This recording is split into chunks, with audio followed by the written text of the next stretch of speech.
New York International Orchid Show. Eventually, Tom accepted the orchid collection specialist position at the Smithsonian Institution in Washington, D.C., where he cultivated and curated a huge diverse orchid collection for 17 years. The collection was used to create massive 4 to 5 months long educational orchid exhibits displayed to literally millions of visitors each year.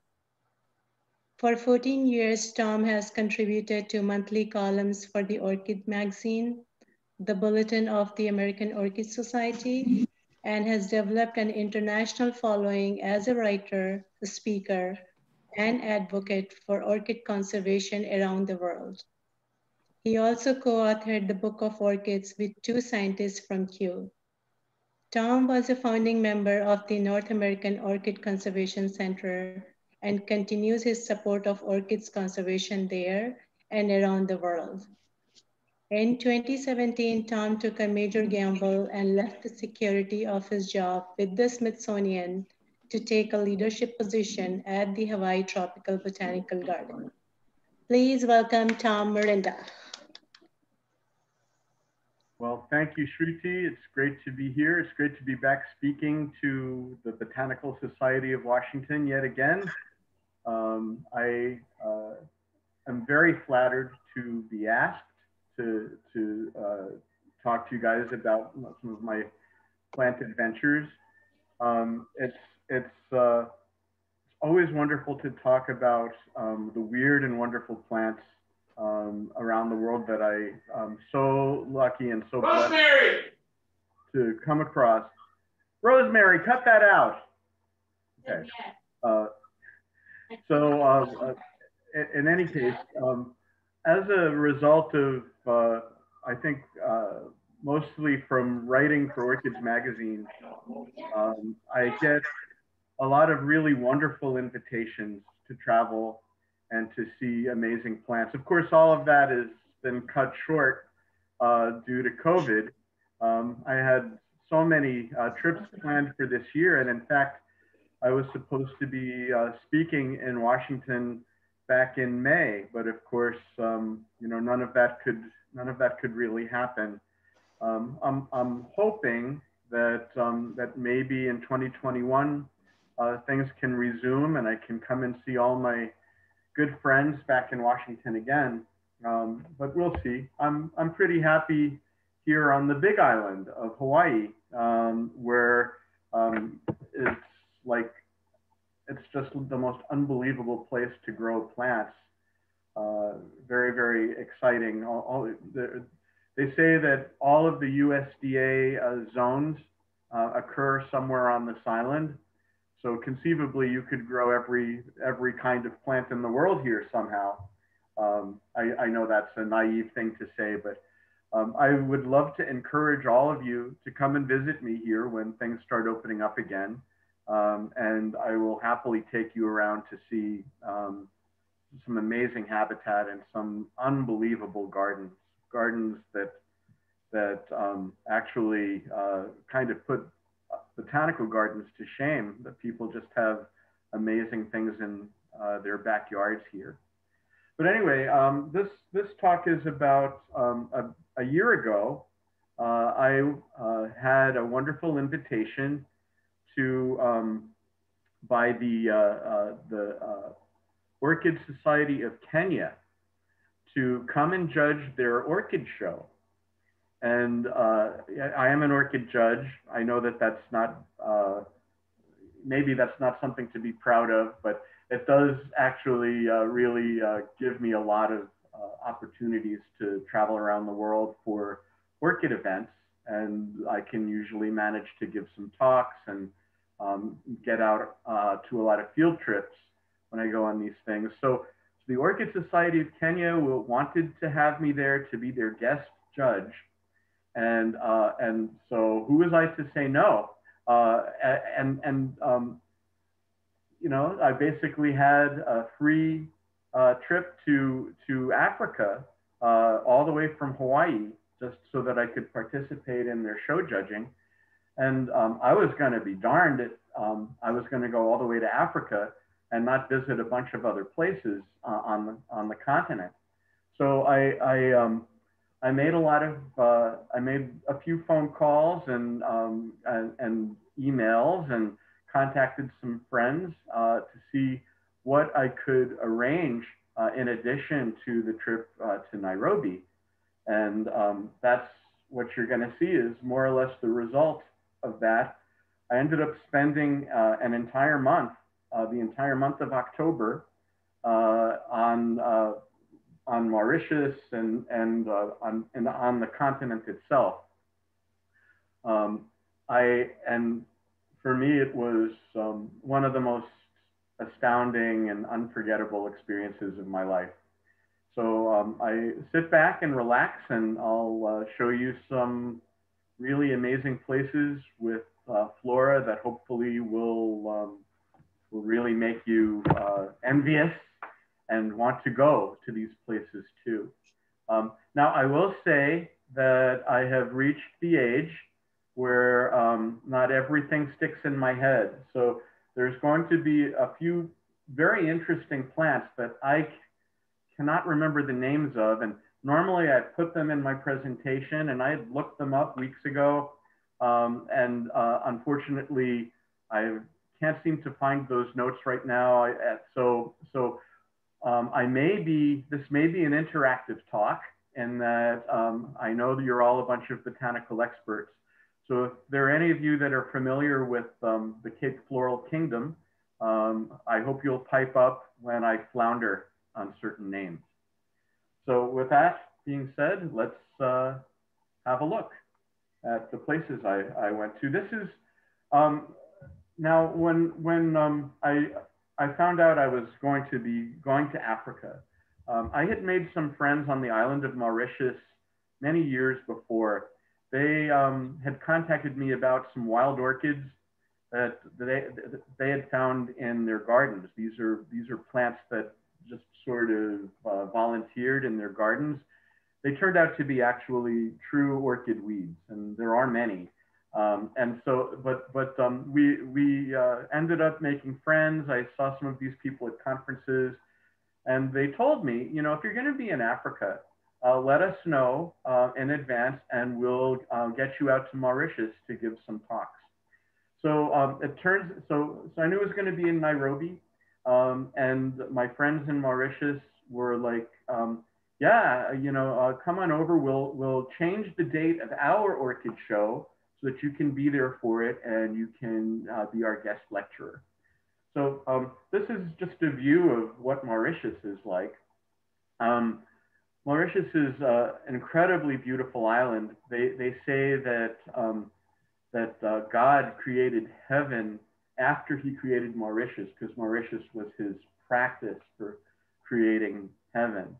And as you can see, it's really a spectacular landscape with beautiful old eroded volcanoes. It is part of a volcanic chain, and so the landscape is really absolutely stunning. One of the things, though, that kind of made me very sad, I knew that there were a lot of endemic plants in Mauritius, but what I didn't know is that close to 90% of Mauritius had been, you know, at least all of the flat arable land had been converted to sugarcane, much the same way that Hawaii was, and particularly the Big Island. It was a lot of the native flora is gone because of sugarcane cultivation. Sugar is truly one of the most evil substances on the planet. It's deforested much of the tropical regions of the earth, and it's given us all diabetes. So trying to cut sugar out of my life, it's really hard. As you can see, it's a beautiful lifestyle on Mauritius. People live in, you know, wonderful houses with you know, it's really an excellent lifestyle. It looks quite a bit like Hawaii does, and I gotta say it's a really wonderful place. Mauritius, probably because of sugar, has not really suffered the kind of poverty that you see, say, for example, in Madagascar, where people are desperately poor. The economy is, despite the deforestation, the economy is really good in Mauritius, and people are thriving and doing really well. But again, this is a consequence of the kind of agriculture that had happened there. So there was a wonderful orchid show. You'll get some pictures of that in a bit. But one of the first places I wanted to show you was they took me to a place called Pétrin, which is, well, it's an area of primary forest that is still extant, where a lot of native plants still survive, even despite the deforestation on Mauritius. One of my favorite things here, and that was there, are these incredible dwarf palms that are native. They're so scruffy and spiny, and this is one of the names that I can't recall right now. But it is a really beautiful miniature palm that I'm trying to get seeds of so that we can grow them here in Hawaii. This is the landscape at Pétrin. You can see it's very scrubby, lots of small shrubs and trees, and a completely different flora than I've seen anywhere else in the world. Here we all out. You can see it was a rainy, drizzly day, and we're out amongst all of these scrubby plants, none of which I had any idea what they were. And we were out there looking for orchids, and these are tiny little Angræcoid orchids that were on most of the trees growing in the moss. You can see this is what the flower is like. There were probably about 20 different species of miniature Angræcums. These are the orchids that are famous for having a nocturnal fragrance and being pollinated by moths. You probably all know about Darwin's orchid that had the 12-inch long nectar spur that is pollinated by a hawk moth with an equally long tongue. These tiny little Angræcums are also moth pollinated and also wonderfully fragrant at night, and just really a delight to see. This is another little Angræcum here that has got a great big beautiful seed pod on it. And there are also bulbophyllums. Bulbophyllum orchids are growing all over this area. There's some really spectacular ones. That's the flower of this particular Angræcum. I believe this is cucullata, Angræcum cucullata. And flowers are quite lovely. Also in amongst the scrub was this bulbophyllum. This is Bulbophyllum occultum, and there's a really fine form of it. The inflorescences flush this beautiful reddish orange coloration. And you get little tiny flowers in the leaf axils. Plants like this are often pollinated by sunbirds. The red coloration attracts the birds to do the pollination. These are just opening up, and very interesting species. This is, a bulbophyllum that's growing up one of the native trees here, and it somehow got disturbed. And as we were, once the plant was disturbed, these ants who were living underneath it started coming out and swarming. So this is a lot of orchids have these relationships with ants where they often germinate in ant colonies, and then the formic acid that the ants excrete turns out to be a really excellent plant food for them. So let's see if I can get on to the next slide. It's not letting me. Here we go. Now this is a really incredible orchid that grows. It sort of rests in the trees. It doesn't seem to ever really attach to anything. It's called Cryptopus, and it's again closely related to Darwin's orchid. It's another Angræcoid. These are extremely difficult plants to grow, and that, well, actually, it's not actually true that they're that difficult.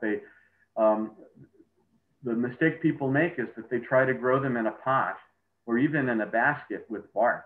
And if you look at the root systems of these things, they absolutely want to be in the air. If you put anything on those root systems, the plant will die.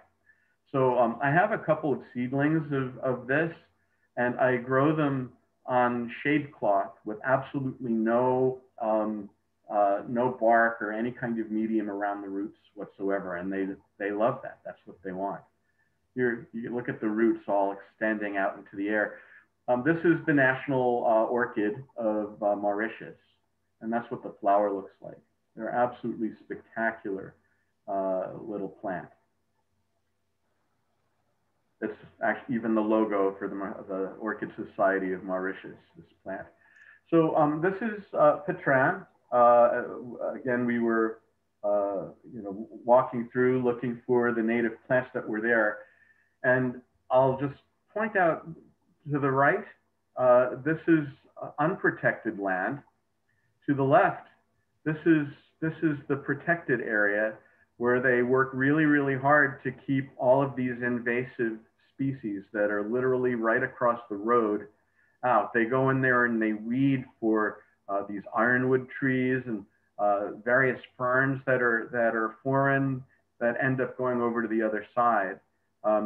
Here's one of the young men who works there. He's trying to pull out an ironwood tree. Oh, no, you can't give up. I'm filming you.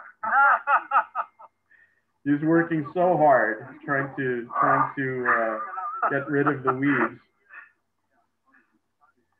So it was actually a pretty good start. Conservation is hard work. Come on. I should be helping you. That's his father laughing in the background.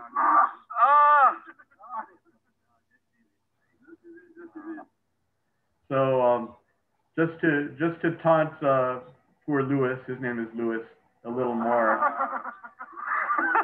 That wasn't the plant he was pulling. That was the one next to it. But it was this one here that we finally got out. That's a good idea. See if it'll let me out of here. There we go. And so Pétrin was really a treat with all kinds of strange, little amazing plants. Now there's a very interesting ethnic mix on Mauritius.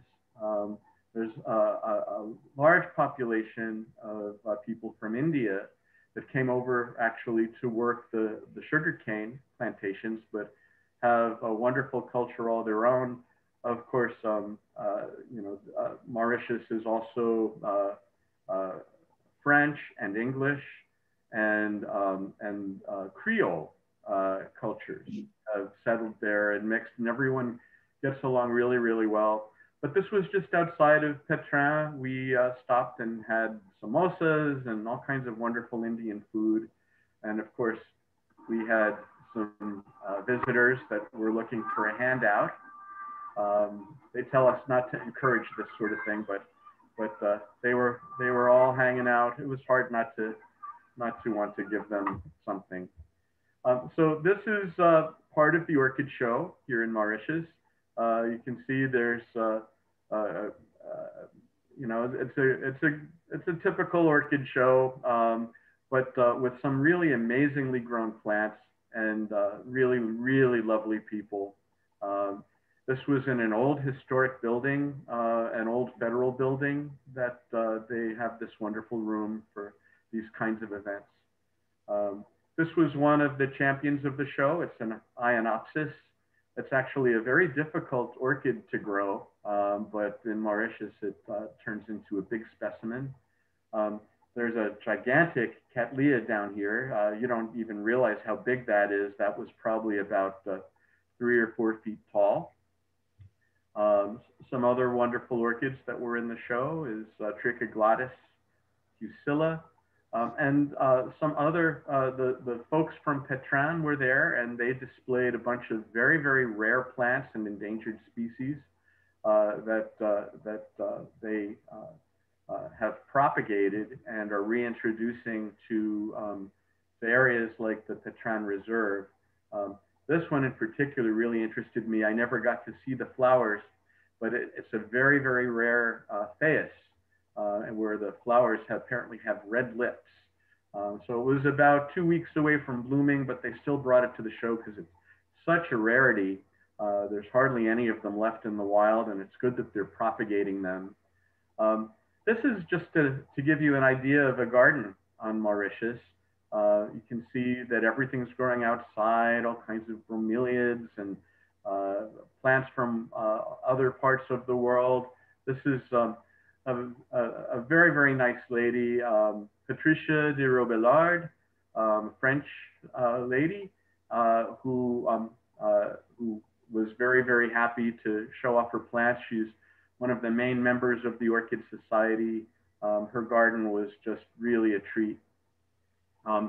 Another reason that I wanted to go to Mauritius was because there are some endemic seashells, endemic mollusks that occur only there, and I thought it might be a chance to find and acquire some.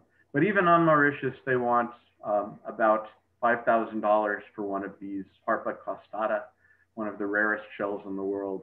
So I didn't really. Were you there during that horrible oil spill that they had? No, that just happened, what, about 3 months ago? That's right. Yeah, I was there a year ago in October. I probably arrived in Mauritius around the 1st of October for their event. Mauritius is also, unfortunately, a real symbol for extinction. On one of the islands adjacent to the main island was where the dodo was from.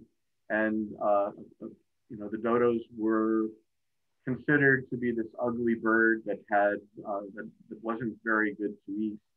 And so they were slaughtered. And, they haven't been around for a couple hundred years, maybe 300 years. So it's a real sad story, a real symbol of the power that mankind has over nature that we shouldn't have. It's very sad to see the old shells of dodo eggs and skeletons of dodos. And at the National Museum, you could see these kinds of paintings, testament to extinction that I'm sure happened to many, many other creatures on Mauritius. Now, one thing that Mauritius is actually well known for, it actually has probably what is considered the oldest botanical garden in the old world. And so there's some really incredible things to see in this garden, including some magnificent palms. Palms are one of their specialties. These are the Talipo palms, which are probably the largest palm that there is. It was really hard even to get pictures. These are just young seedlings, probably about 10 or 15 years old. But the Talipot palms are these massive things with gigantic leaves and it's just a marvel to see. Other rare palms that I haven't seen in other places, these are Hyophorbes, or also known as spindle palms. We have a lot of what they call bottle palms here on the Big Island, but these were really quite a different shape, and this particular species is endemic to Mauritius. What they've done are these promenades of palms all throughout. Almost every walkway within the Botanic Garden had, like 50 palms of the same variety that you could walk through. So if you're a palm fanatic, this is one of the best botanic gardens in the world to see really amazing palms. Another thing that they're famous for are their water gardens. These are, of course, Nelumbos, but there's an area, they weren't looking their top while I was there, but this was the first place in the world where where they were cultivating Victoria water lilies. And so, the massive water lily pads that are all spiny underneath. You didn't have really much of a picture to show because they were kind of in a semi-dormancy while I was there. But it's an amazing place for water gardens as well. And there's some very historic trees there, many of which were planted by dignitaries from around the world. This one was planted by Robert Mugabe. So I spent a week on Mauritius. I gave 5 orchid talks while I was there, and I also got to talk to the sugar plantation authority. I had to be very careful what I said there, but everyone understands that sugar, while it brought prosperity to Mauritius, also caused a lot of damage. And the people on Mauritius are working very, very hard to begin conservation programs. Places like Petran are doing this, propagating plants. I met a lot of young university students that are learning how to do orchid propagation with flasks. And I feel like there's going to be a real resurgence and all kinds of good things happening there. So I came back from Mauritius to Nairobi, and really, Nairobi turned out to be extremely different from the way I thought it would be. When you think about Kenya, you think of sort of a desert landscape, or at least I did, full of, big animals, and just having it be really kind of, I don't know, barren otherwise. But Nairobi was not like that at all. Nairobi is a beautiful, temperate place with just amazing tropical plants everywhere, and very, very lush. This is artwork I was staying at a hotel that was attached to a mall, so I enjoyed walking around the shops and seeing the beautiful multicultural artwork and products and things that were there. These have real African flair to them. The other thing that's really cool about Nairobi, and actually much of Africa, I actually saw this every place I went in Africa, is that you're driving down the highway. They don't really have like garden centers, but the side of the road is often packed with plants, often in these plastic bags. So as you're driving down the road, if you see a plant that you want for your garden, you just stop the car, pull over, and stop, and even though it doesn't seem like anyone is there, the people are hanging out, kind of hidden in the shade. And when you stop the car, they come out and they'll sell you plants at real bargain prices.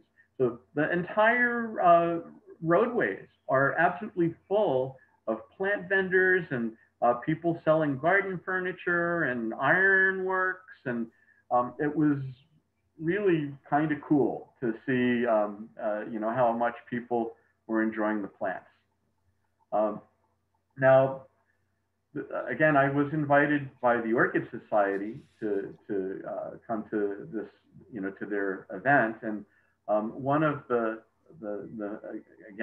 backbones of the Nairobi or the Kenya Orchid Society has a big, beautiful collection of plants that end up, she's also, I think, the president of the society. They're very affluent. There's a lot of affluence in Nairobi, and you'll see why in just a minute.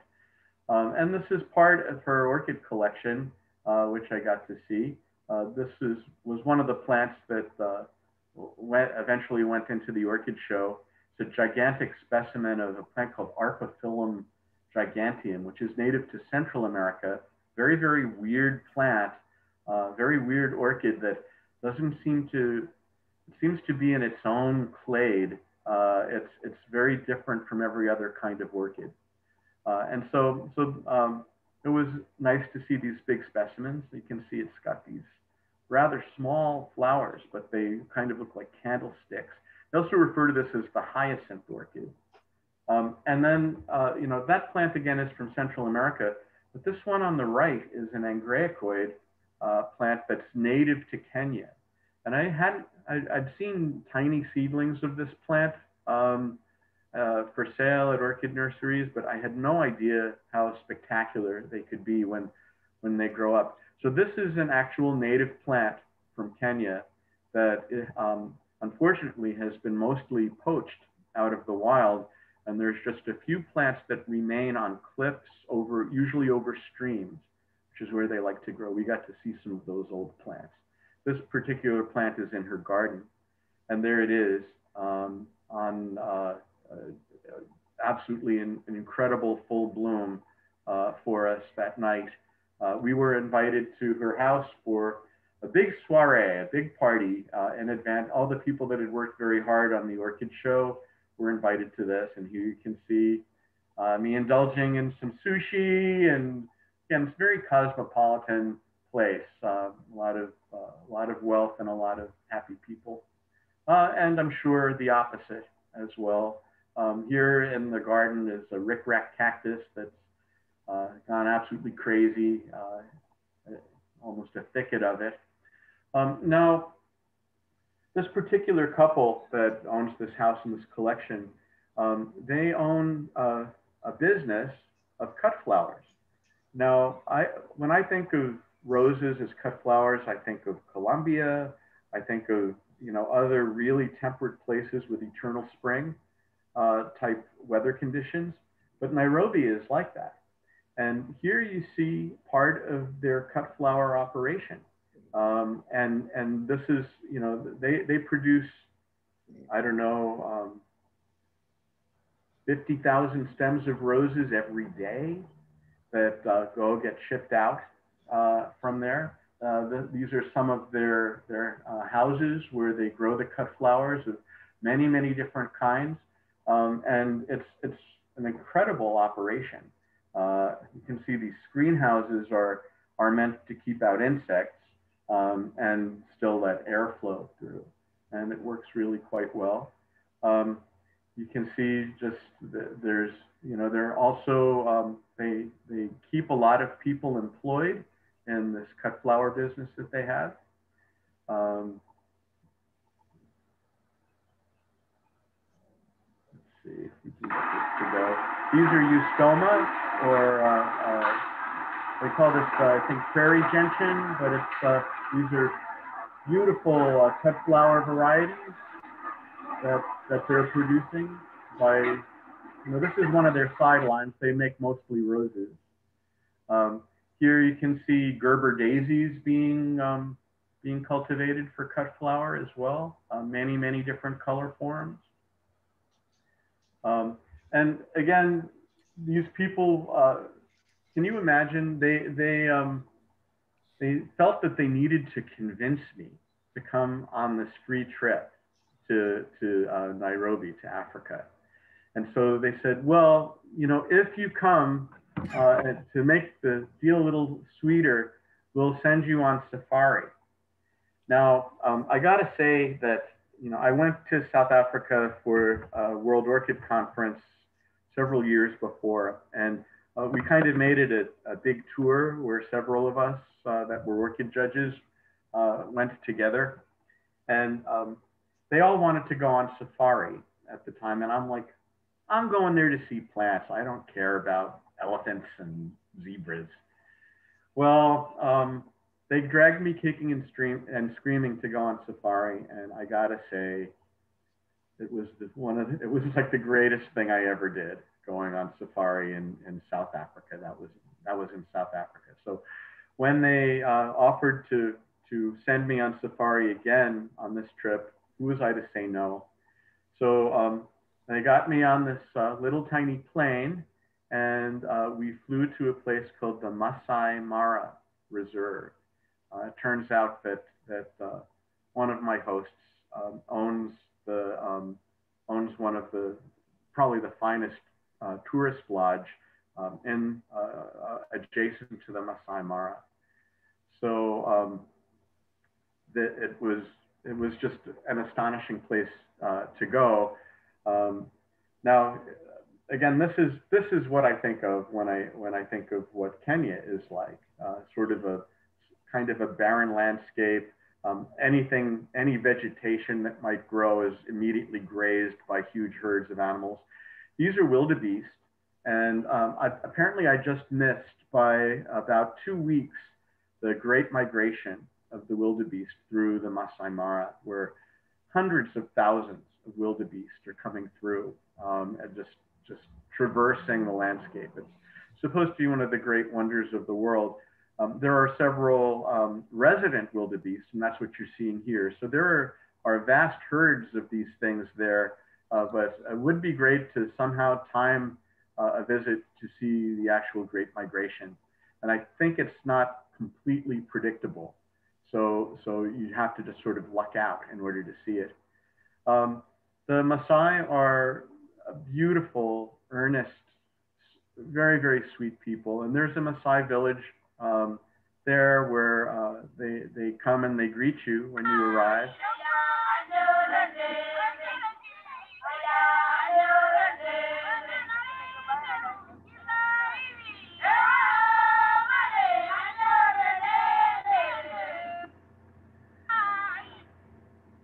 And so the women will sing to you, and then the young men have a little competition that they do in order to sort of rise up within the tribe. They have competitions to see who can jump the highest, and whichever boy can jump the highest gets to marry the daughter of the chief. So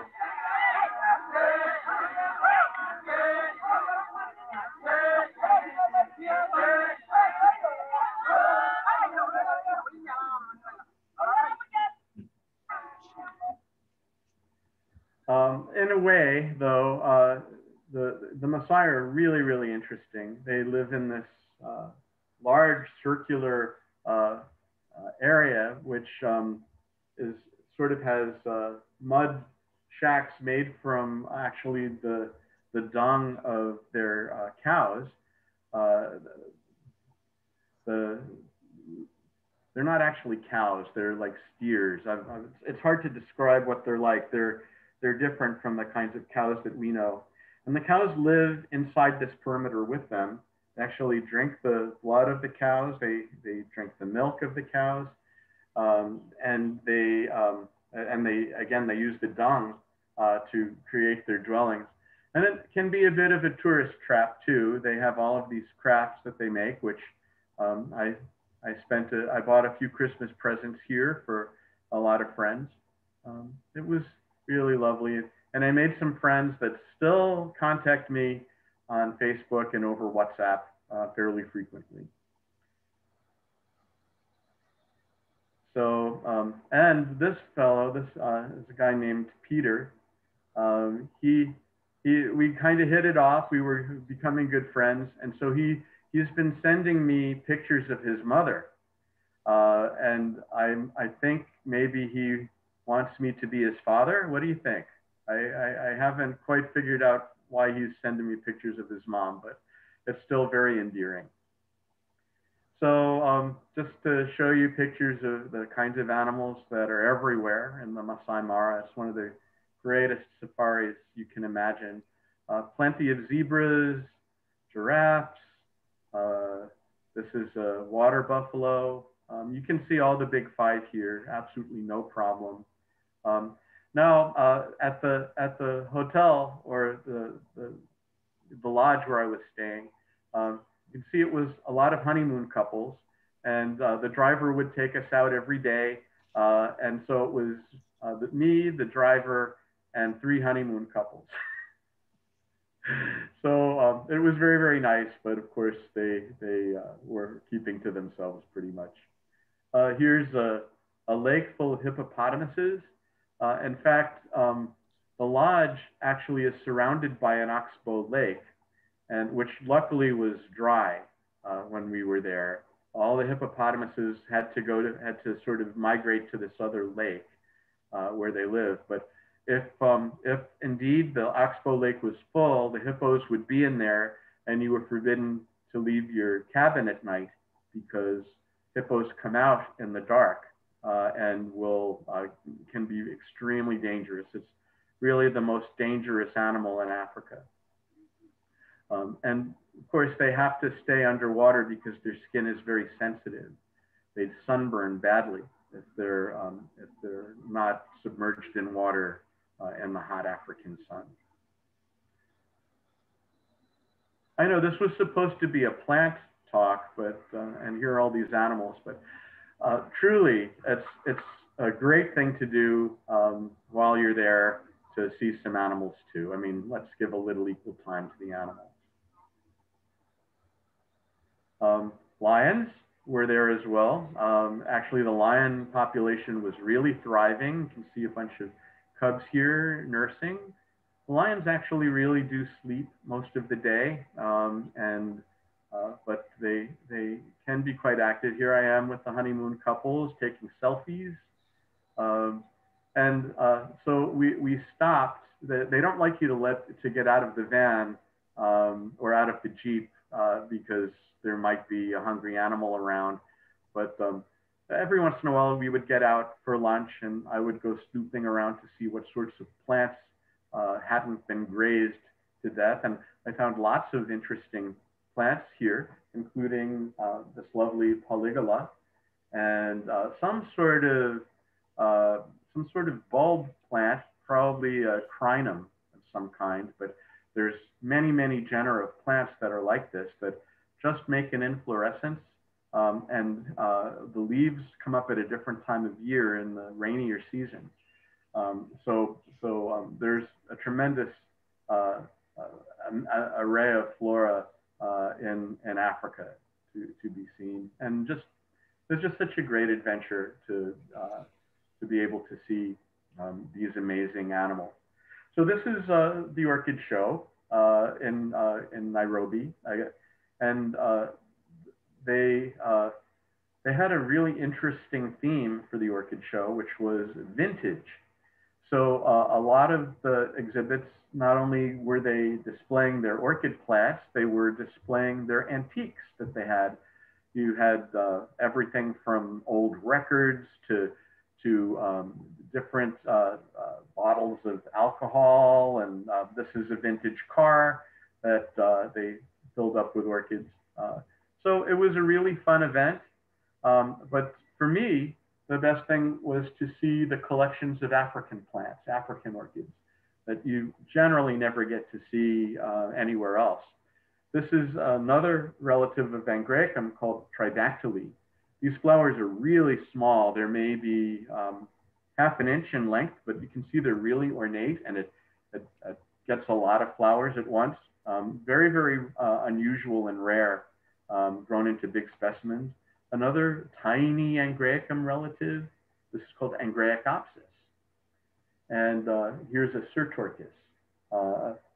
Many of the orchids from Africa are in the relatives of Angræcum, and generally have white flowers because that's the moth pollination syndrome, having the white flowers that are most visible in the moonlight, and usually with a nocturnal fragrance and a nectar spur to appeal to the moths.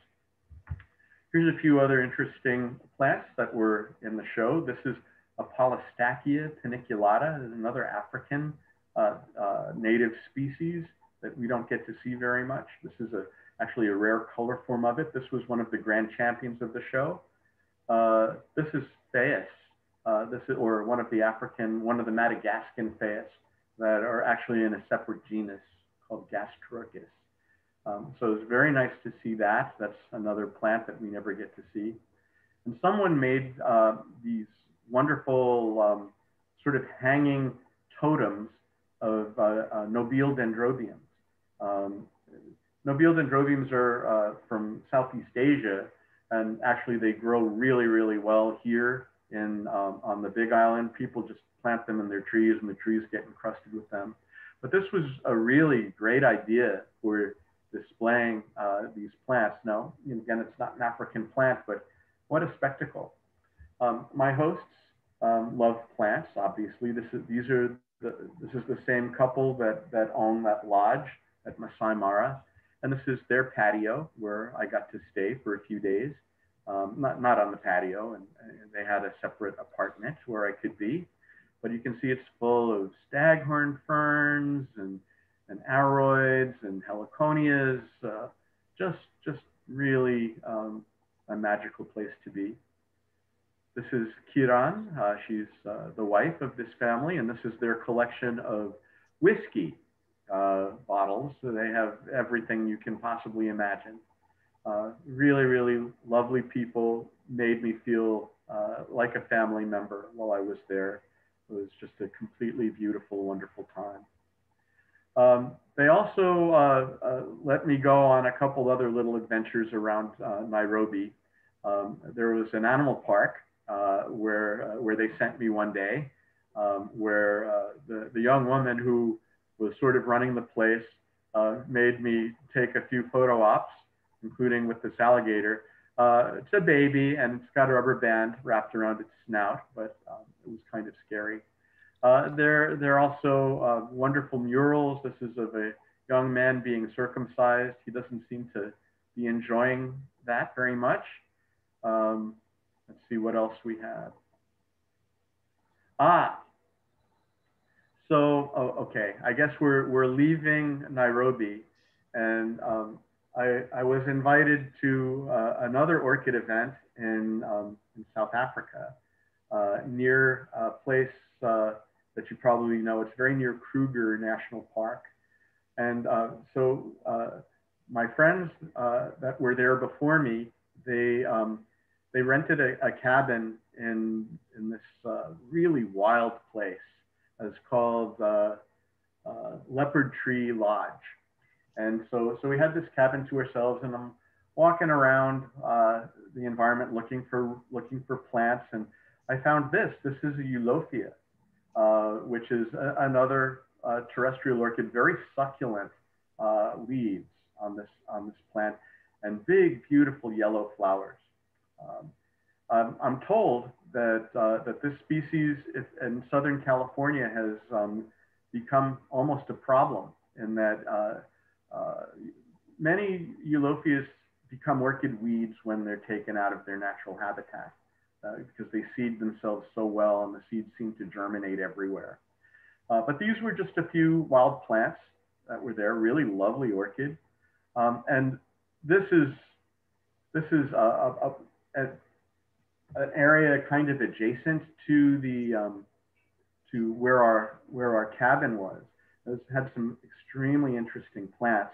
You can see there's sort of a basaltic rock formation here. Apparently this area burns every couple of years. Fire ecology is here, and the plants, many plants, die back, after a fire. These plants have survived because of being on the rock. They don't actually burn quite as hot. One of the plants that's here, something I really, really love, is a plant called Xerophyta with an X. And they're very closely related to the Volosias that occur in South America, in Brazil. And these actually were Volosias at one time, but they decided they were far enough apart genetically to give them the name Xerophyta. This is what the flower looks like. The plants actually look like branching tree ferns. They actually have that fibrous stem of a tree fern, but really wonderful flowers. Now, I was very sad because I was told that the day before, all of these Xerophyta plants were in full bloom. I only managed to get a picture of this final rogue flower, but it would have been really amazing to get pictures of them with 100 flowers on a plant. Other flowers that were growing around this lodge, you can see wild Gerber daisies. There were hundreds of these around. That's obviously an African the African daisies are really quite astonishing everywhere in Africa. And also there's many, many kinds of oxalis, which are also wonderful pot plants. And bulb plants abound. This is a Scedoxis or Heymanthus. I sometimes get a little confused which genus they are, because they sort of go back and forth, the taxonomists on those. So this was also an orchid show that was going on in a place called White River, again, very near Kruger National Park.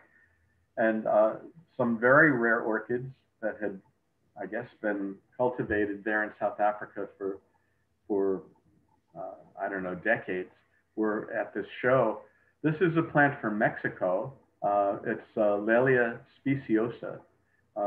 Very, very difficult plant for us to grow. This was actually the grand champion of the show. It had like 15 spikes coming off of it.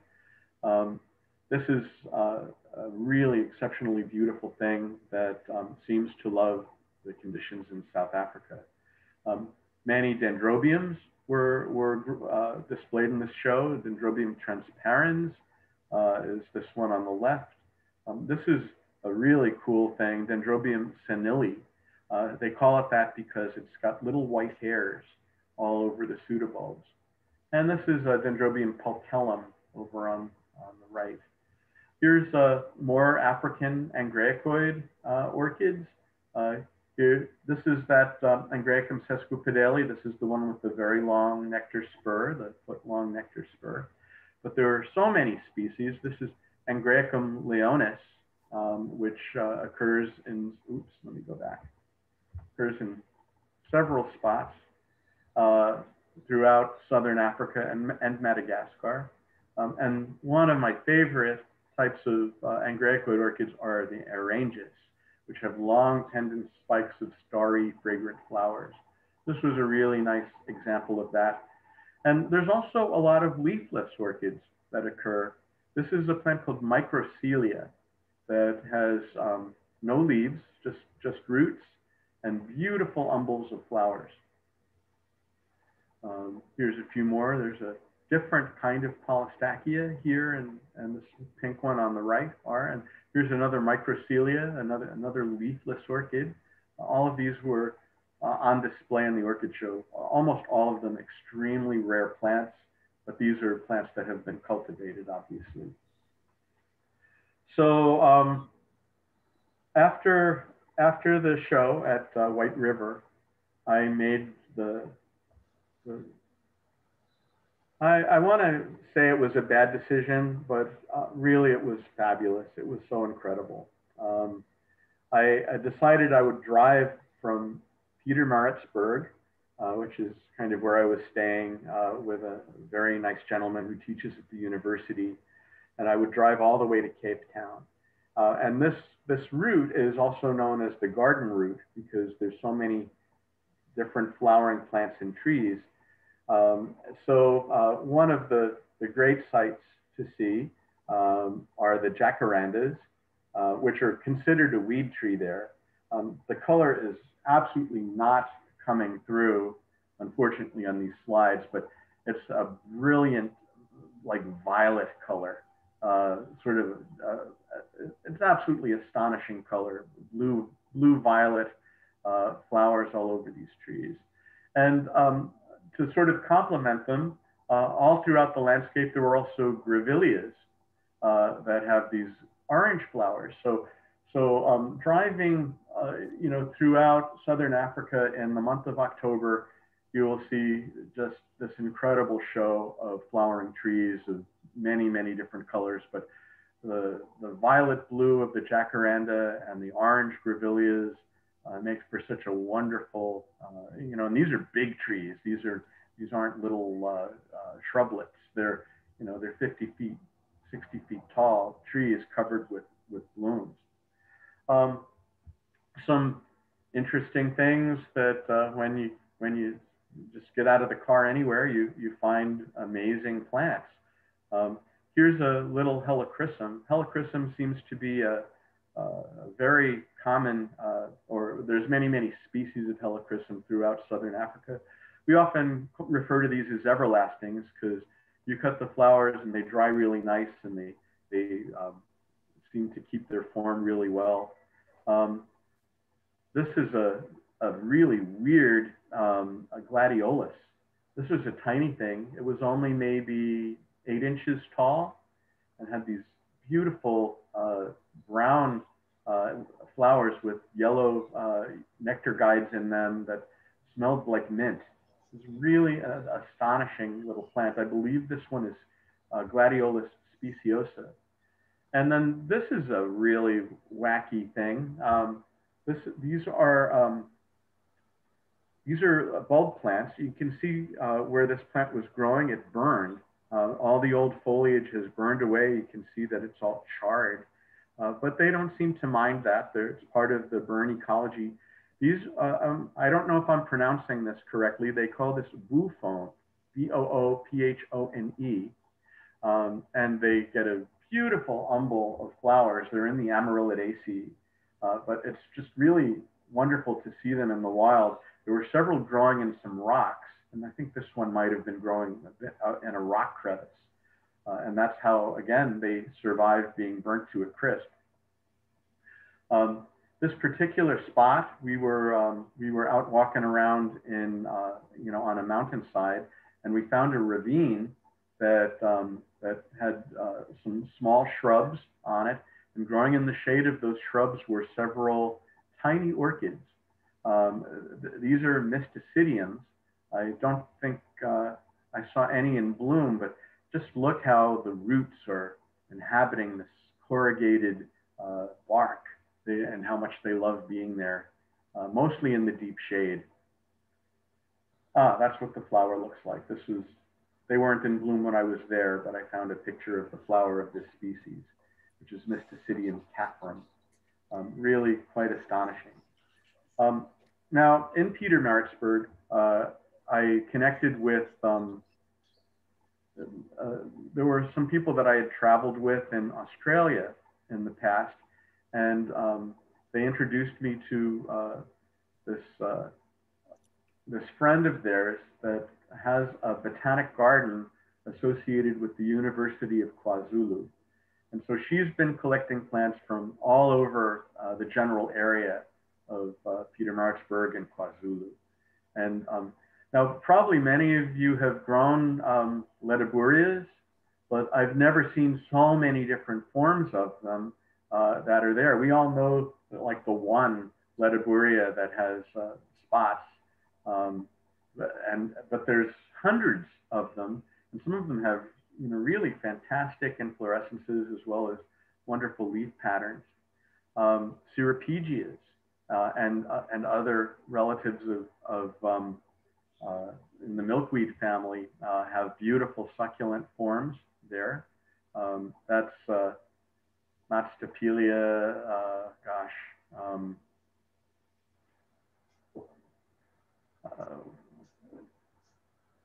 I want to say, well, it's Zebrina. They also call this one the lifesaver plant because it's got this beautiful ring that looks like a lifesaver candy. God, it's terrible that I can't think of the name of that. I've been growing that all my life. But Coraluma, these are Coralumas. There's some really strange, amazing plants in this group.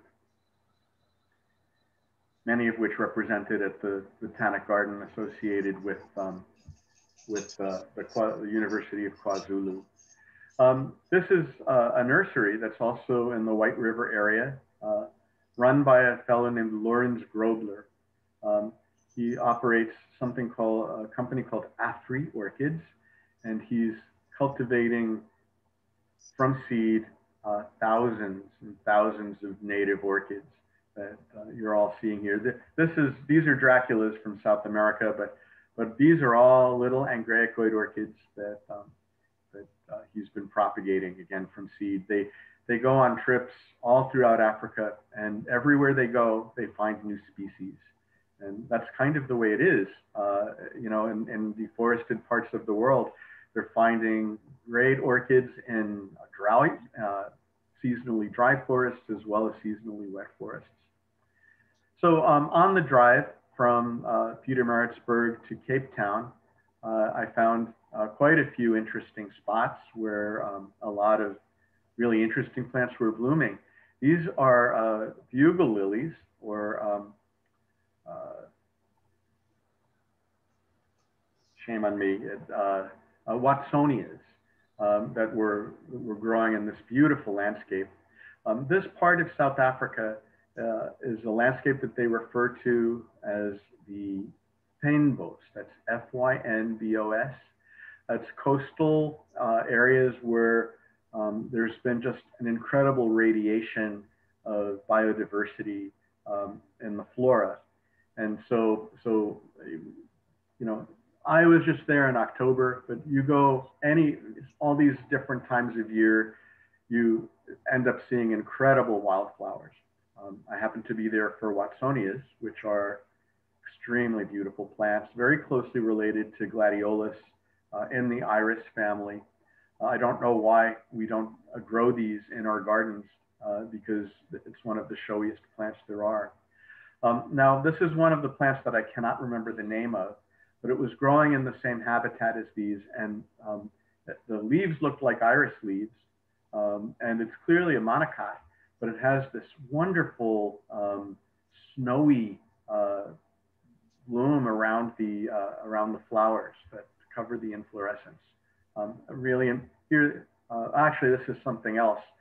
But there's a lot of plants that sort of look like snow has fallen when you see them. This was a really wonderful stop in a place called Fernkloof.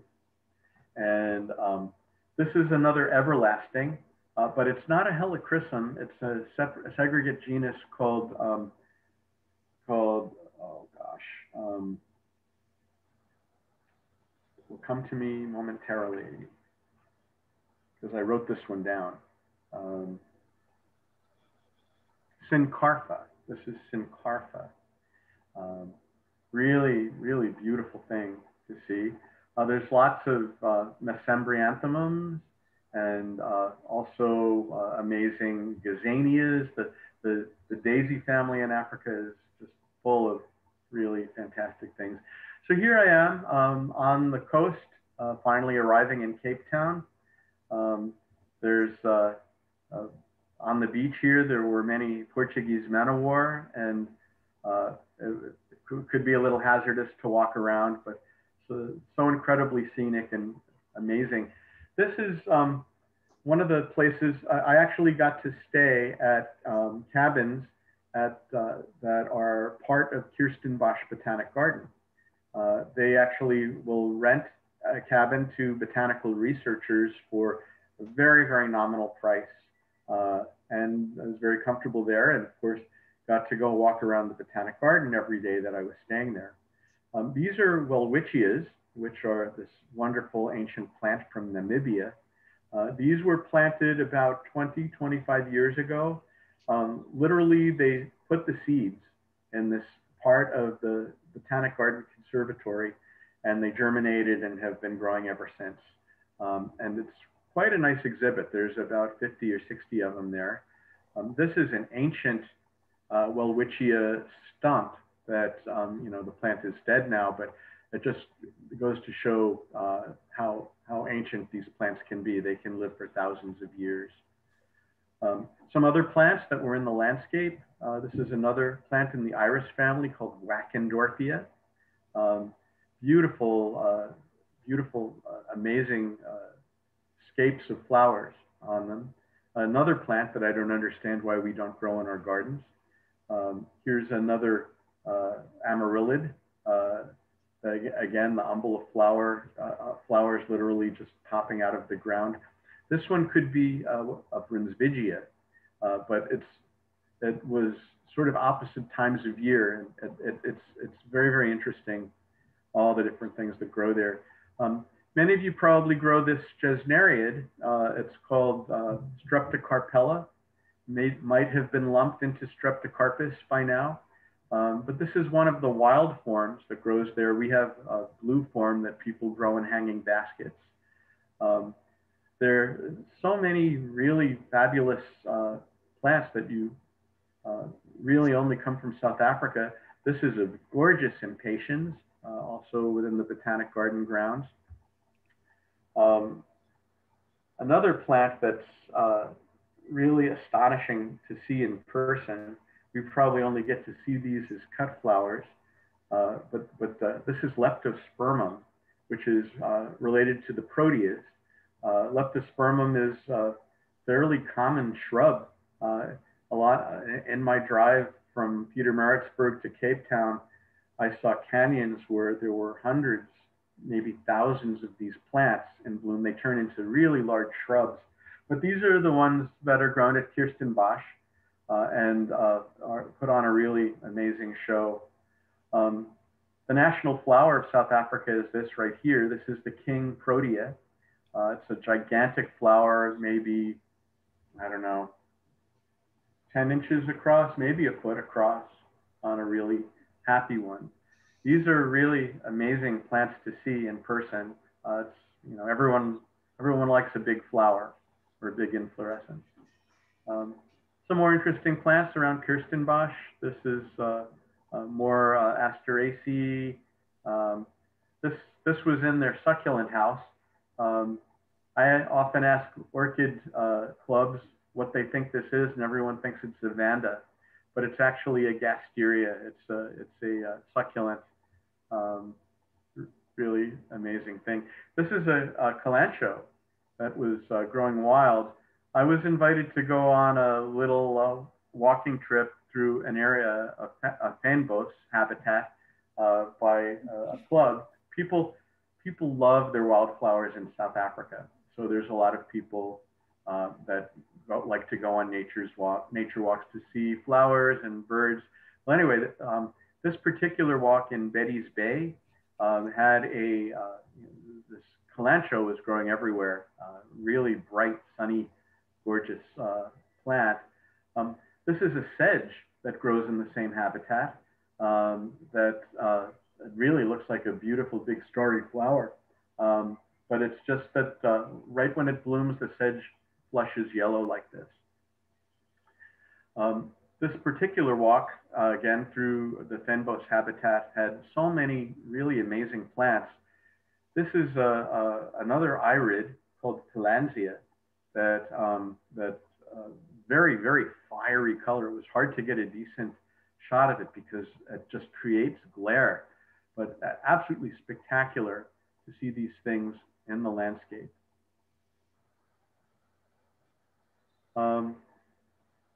This is a Babiana, another irid. The Iridaceae in South Africa has radiated into all kinds of spectacular plants for cultivation. Another fantastic irid are the Aristeas, and almost all of them have blue and violet color flowers. This particular one gets a multitude of flowers. There's other species that have larger flowers, but on shorter inflorescences. So Aristea, I went and I ordered seeds of Aristeas. I was so taken with them that I have a bunch of seedlings going now. More irids, I have no idea what that one is. Could be a Morea. There's one of their native gladiolus that we often grow the hybrids of this. They call them butterfly gladiolus, but they call this the painted lady there. It's a very lovely thing. Another weird iris that I have no idea what it is. The Iridaceae has colors of the entire rainbow and absolutely a joy to see in the month of October. You need to go in the spring. I was searching for Disa orchids. I knew I wouldn't see them in bloom because they generally don't bloom till December or January. But I went to a place where I had seen them a previous time just looking for the plants as they were developing. I found a lot of other cool things, but I never found any Disas in this particular spot. So this is another really lovely Helichrysum.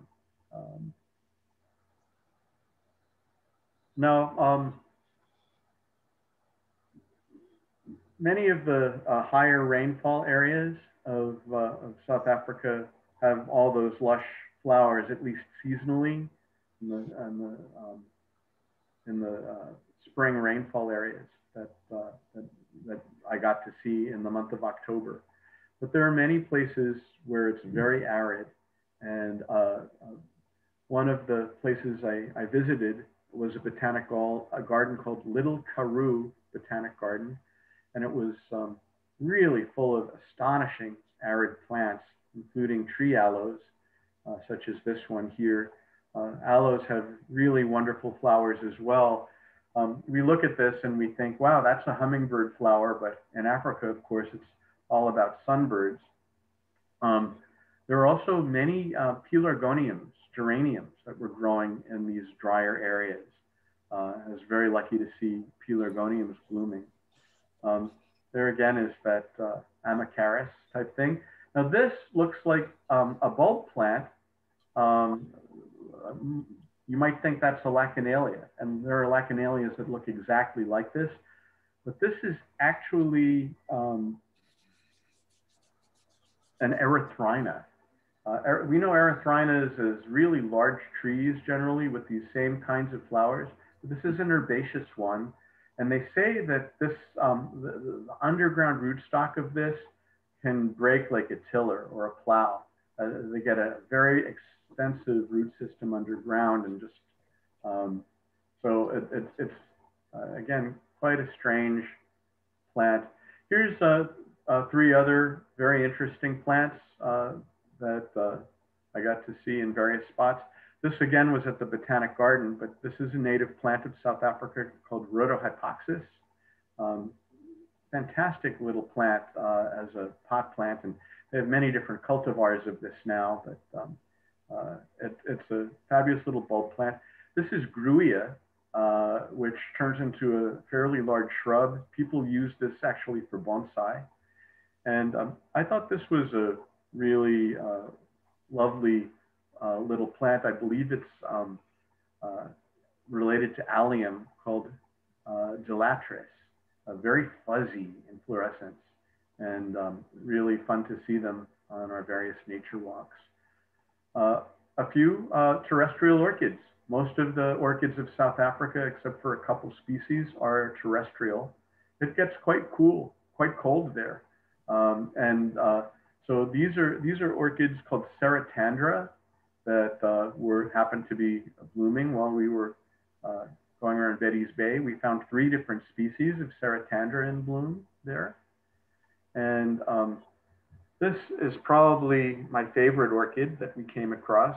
This is Bartholina, which is just the strangest and most wonderful orchid. They call this also the blue Ananta. It often has shades of blue. This one was almost more violet. Very, very hard to find these. They're actually, this looks like it would just stand out like a sore thumb. The plant itself is only about 6 inches, maybe 7 inches tall. And even though the flower is pretty large, maybe about 2 to 3 inches across, it's, you really have to scour for them. Plus, they're just rare. You don't see them coming up like daisies. It's a rare plant, and people in South Africa. The only reason we found this one was that someone had found it a few days before, and it went through a chat room, and so we knew exactly where to look for it. So it's a wonderful thing to network with botanical types like us, because when we're traveling and when we're out doing things, they can be very helpful in finding plants. And that's the other. There's 2 species of this that occur around the Cape, and so here's both species. Another plant that was actually just coming out of bloom when I was there are the Ceteriums. Ceteriums are a fantastic terrestrial flower. This one is Ceterium carneum because the flowers have sort of a fleshy coloration. There's many species to see. This one is Caronii, really lovely terrestrial plants. can see how you know, they're basically coming up out of a very barren landscape otherwise, and beautiful kind of succulent plants. These are fairly large orchids too. They get about 3 feet tall. This was on the side of the road. This is another Citirium corifolium, which has these brilliant orange flowers, again, clearly a sunbird plant. Bonatia speciosa. This was actually at the Botanic Garden. I never found these in the wild, but these grow on the seashore in South Africa. This is an amazing orchid called Evatella. Very small flowers, but beautiful colors. And another really strange orchid called Holothrix, where the petals are deep, deep, deep inside. This is an almost impossible orchid to find in the wild. These are other species of Disa that you know, we all know the Disa uniflora with the big flowers, big bright flowers. These species are a little more cryptic, but very, very interesting. They actually engage in pseudocopulation. These are pseudocopulatory orchids. They're mimicking a wasp that comes and mates with these flowers. This one is Disa bivalvata, and this is Disa atricapilla, which has incredible dark, almost black petals and sepals. The Disa flora are really quite wonderful, and this was probably the best of them all that I got to see anyway. This is the Disa venusta, or the blue Disa. Really just astounding plants. They're also a little different from other orchids in that most people would think that this is the lip of the flower. That's actually the dorsal sepal, and the lip is usually almost vestigial. This one at least has a bit of a nice fringed lip. Strange and wonderful. All right, so the last leg of my trip after South Africa was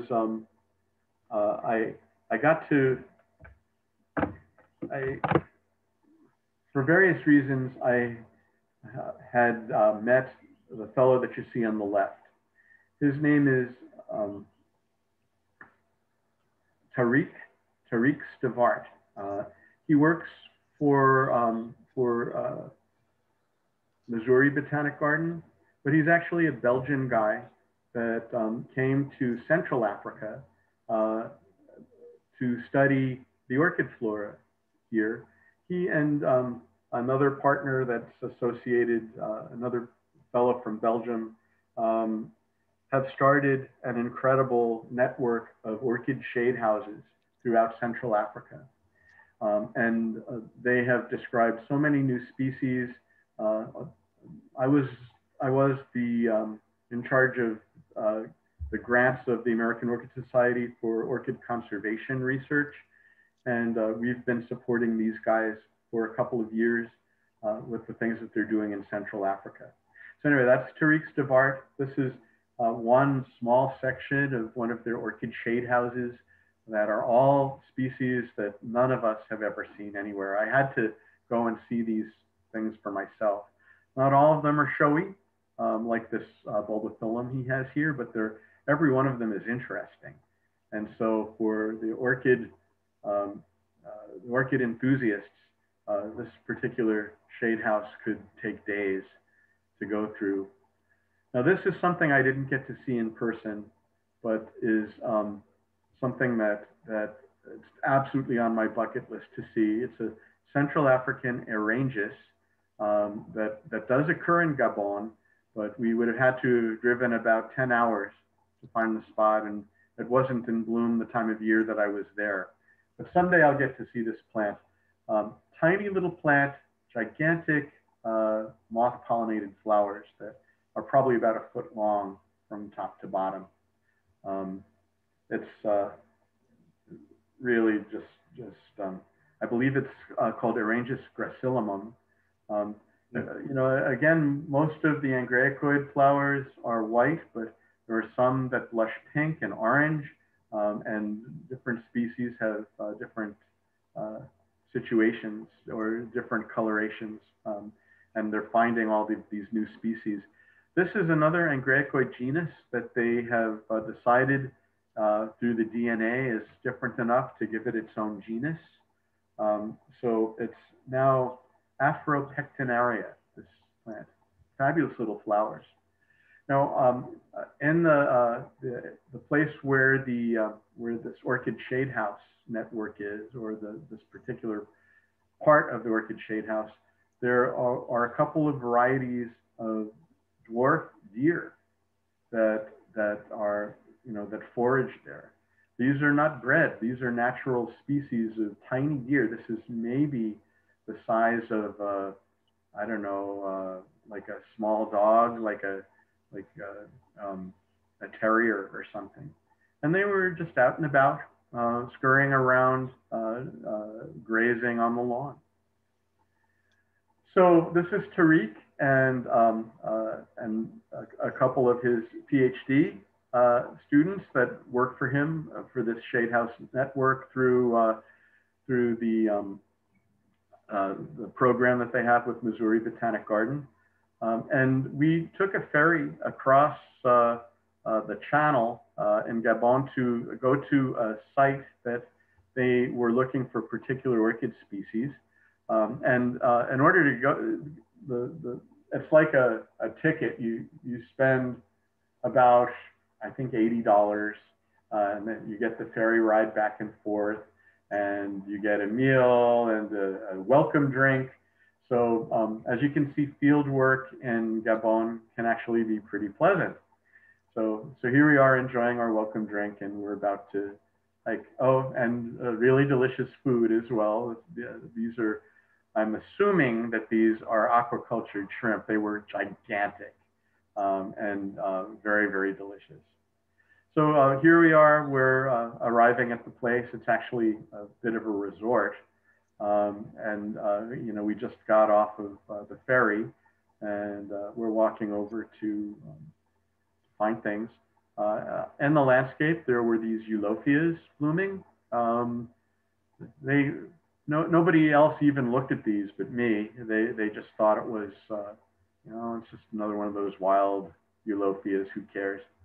Now, does anyone have any idea what these are?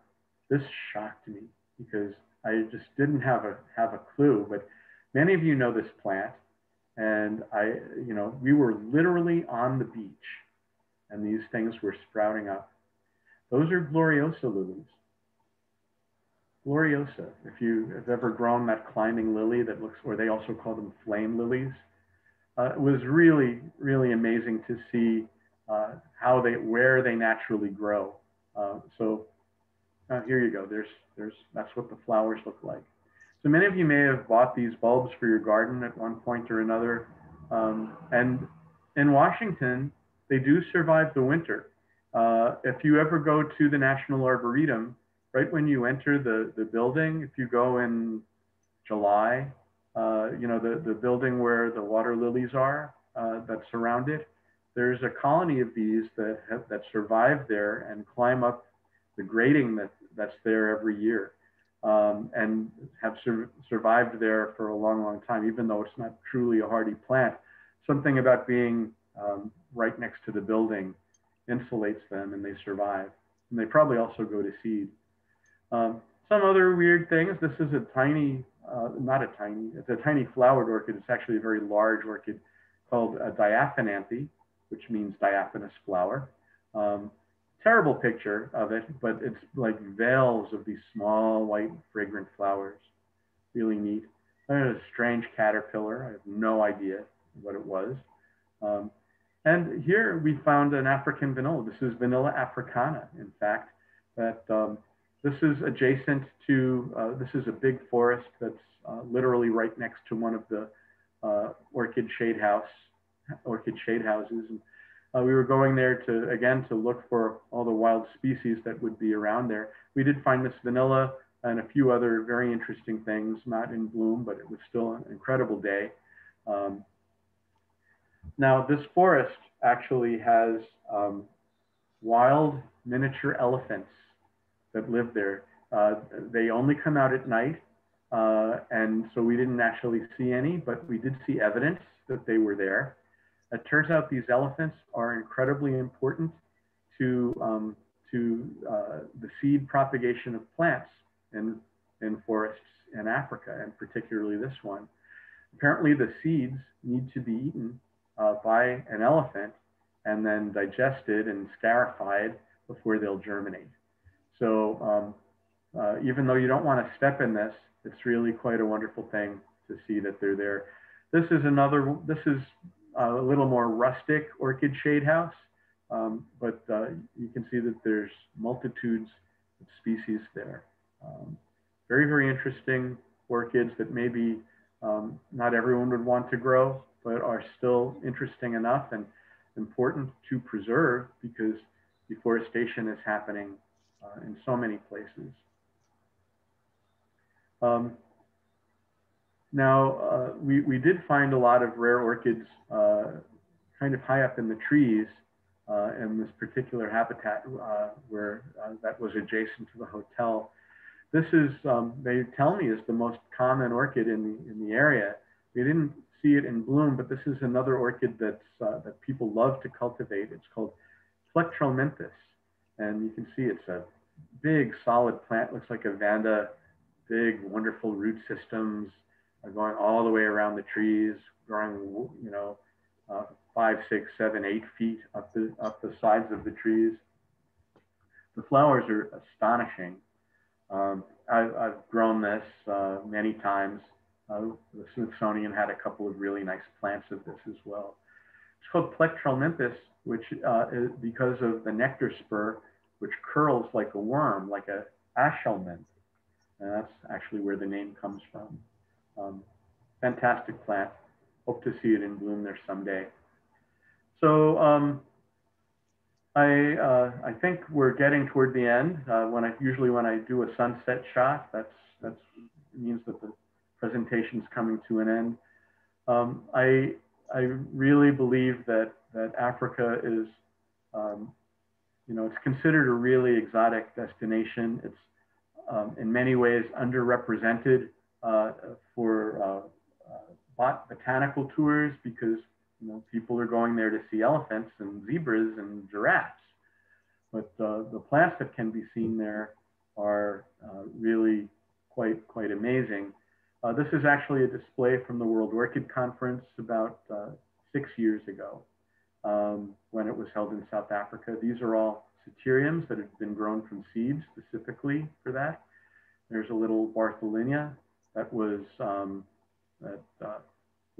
also brought in for their orchid show. It's always great to see native plants displayed in orchid shows.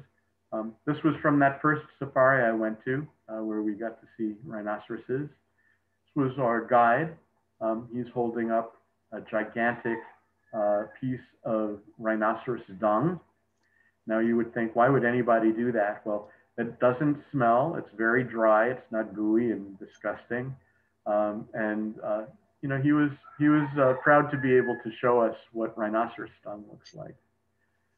Amazing birds. This is a kingfisher, obviously, a grebe, this is a friend of mine who I stayed with while I was down there, who owns a plant company as well, and he wanted to show me this amazing habitat. He actually lives on a winery in South Africa, and there's this cabin that you can rent that's there within the winery. And behind it is a waterfall. And in the waterfall are growing many examples of Visa uniflora. And here you can see what the plants look like at this stage. This was in the month of September many years ago.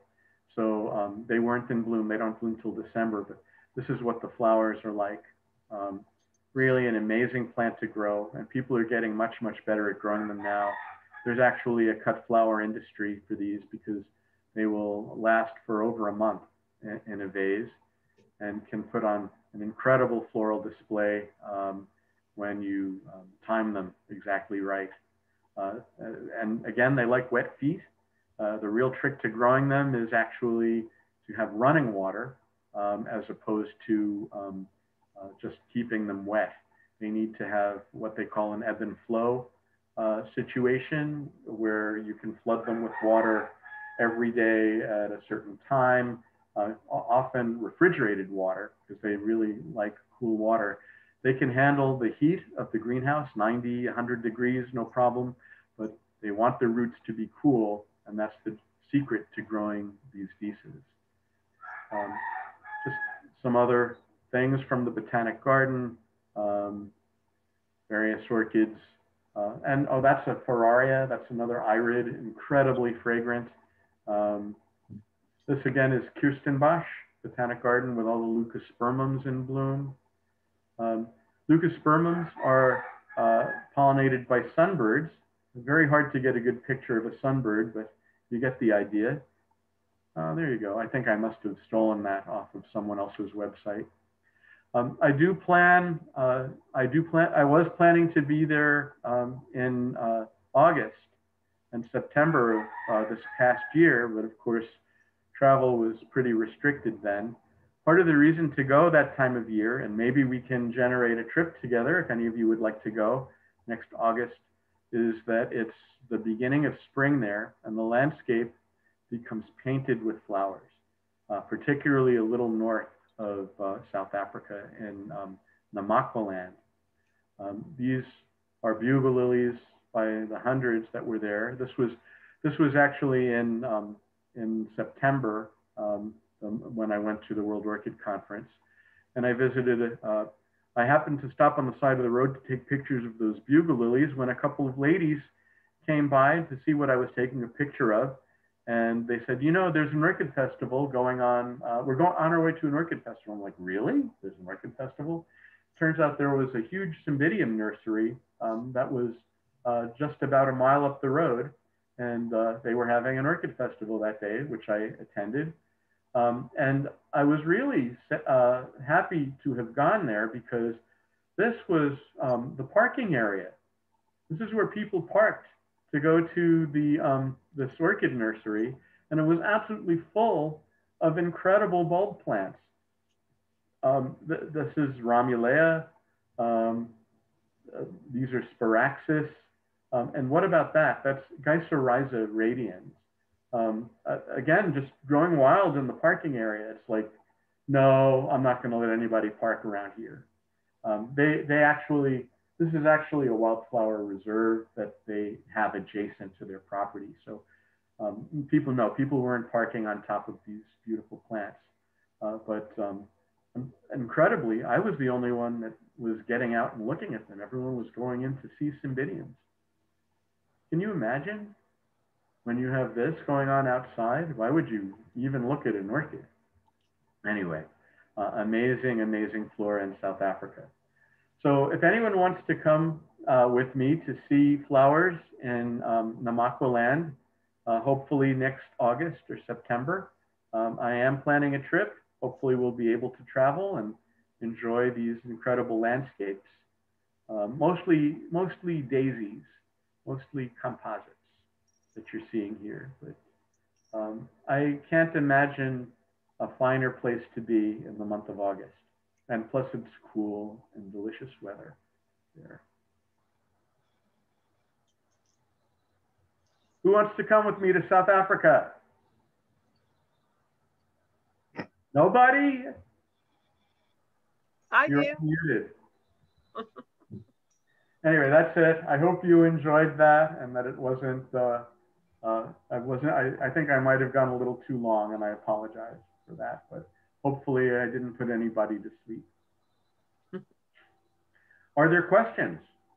No, but I'd like to say that I went to Richtersveld in Namaqualand with on a National Geographic grant about 20 years ago now, and did a molecular phylogeny of the composites of the area. Fantastic. So you're ready to go back by now. I'd love to go back there. You have to It's one of my favorite places in the world. Yeah, it's particularly as you get up towards the Orange River. Yeah. And the border with what's the desert up there, the next one up. Yeah, Botswana. not Botswana. Namibia? Namibia, yeah. Namibia, yeah. Yeah. Well, Namibia is supposed to be incredible as well for certainly for succulent plants. But yeah, the flora there is supposed to be out of this world. I mean, I think you have to spend an entire year in Africa to even come close to seeing like 1% of what's there. And you know, so I don't know. My big goal in life is to follow spring around the world, and I hope some of you will come with me. Any other questions? Thank you very much for that great presentation. Let us know about that trip when you're getting ready to plan it, and you may get some takers. Okay. Hopefully we'll be allowed to go. I'm a little worried that people don't want American tourists in their countries. I have a trip planned to Sicily in March that I don't think is going to happen because they may not want us. So, and that's an incredible place to be as well in the month of March and April. Astounding flora there. So maybe I'll have to go to Greece instead if Greece will let us in. Thank you very much, Tom. Great presentation. Yeah. Lovely. Very nice. Yes. Thank you. Glad you enjoyed it. And really, like I said, it's an honor to be back speaking to the Botanical Society of Washington. I'm big fans of you guys, and hopefully I'll get to some new places. So a year from now or 2 years from now, I can give you another talk. Yes, you will be back then. Yeah, I don't think we'll be traveling till 2022. Yeah. Really? You think it's going to take that long before we're do. back I do. It's good. It's good to hear you, Tom. Yeah. Oh my God! Good to see you. Oh, how are you? Hi. Wow. Oh, white looks beautiful behind you. What's that? Is that your backyard? No. But you know, if I were to switch and get onto my phone, I could show you a lot of beautiful stuff where I live. Quite lovely here. You do have a rooster though, right? Right now. We heard the rooster. Yeah, the rooster. So you have a rooster. Yeah, unfortunately, you do. But actually, he's not so bad.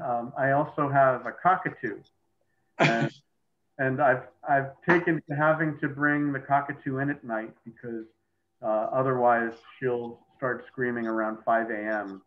and it's starting to annoy our neighbors. So, the chickens are not so bad, but the cockatoo can be a bit much some mornings.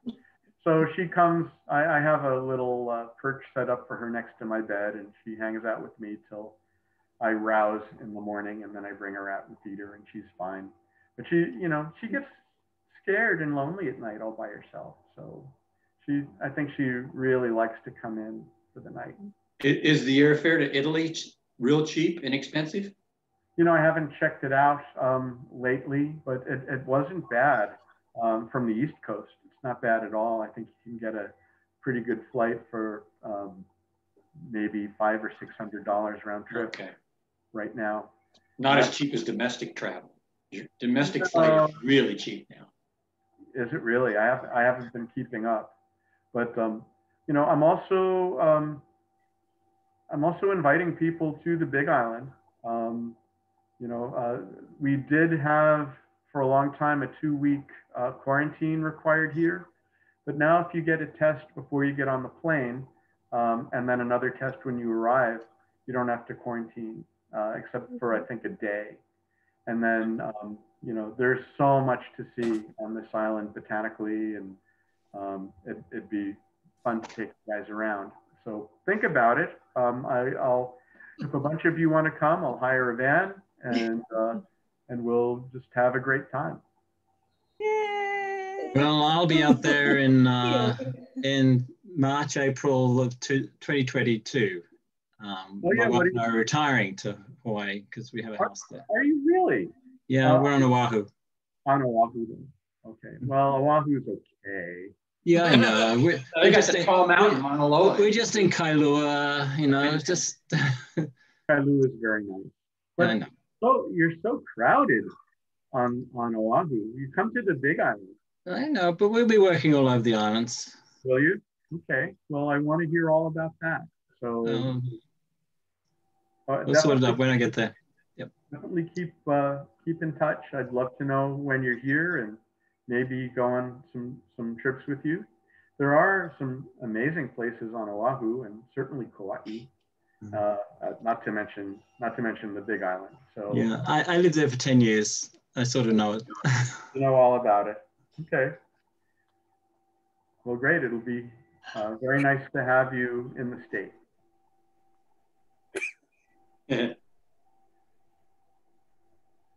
All right. Well, one thing, I'm very sad that we didn't get to all have dinner together beforehand. That's a custom that I guess cannot possibly happen anymore. Yeah. We can have some poke and poi when they come out. Okay. Very good. Very good. We'll have a luau for you. Okay. Well, I'm going to start digging the emu now. I might be done with it by 2022.